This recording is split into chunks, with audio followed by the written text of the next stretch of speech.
Luca, un uomo di 45 anni affetto da diverse patologie, è morto presso l'ospedale della Santissima Annunziata di Taranto, sollevando una questione particolare.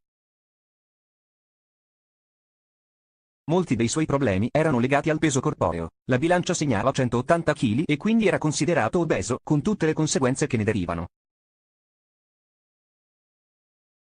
Il fratello ha raccontato la sua storia al solo fine di sollevare una questione comune a molti pazienti. Spesso gli ospedali non sono attrezzati per far fronte alle esigenze di ogni singola categoria. Per Luca infatti non è stato possibile effettuare una semplice TAC poiché in tutta la Puglia non ce n'era nemmeno una adatta alle persone obese. Luca aveva molte patologie e sarebbe morto comunque, perciò non chiedo giustizia o un risarcimento danni, quello che voglio è un piano per l'acquisto di TAC per grandi obesi, affinché a nessun altro succeda quello che è successo a mio fratello, ha dichiarato.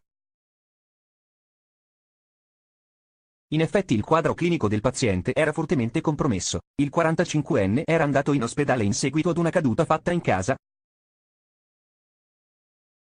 la quale purtroppo aveva causato una frattura al braccio e al femore. Dopo 2 giorni di ricovero ha cominciato ad avere problemi allo stomaco. Ogni volta che beveva o mangiava qualcosa vomitava. Inoltre era diventato stitico.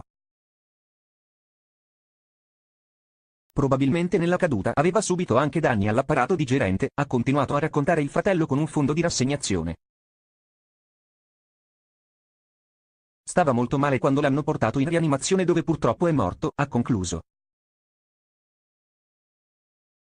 La questione in effetti merita di essere affrontata con la giusta serietà, a maggior ragione se si pensa che il fenomeno dell'obesità purtroppo è continua crescita, si parla dell'8% annuo e nella sola Puglia coinvolge il 13% della popolazione. I pazienti obesi devono di certo avere la stessa accessibilità ai servizi rispetto agli altri e, per ottenere tale risultato, le strutture devono essere dotate di macchinari diagnostici adatti a loro. La battaglia di questo cittadino è certamente sensata, non resta che attendere la risposta pratica delle autorità sanitarie competenti.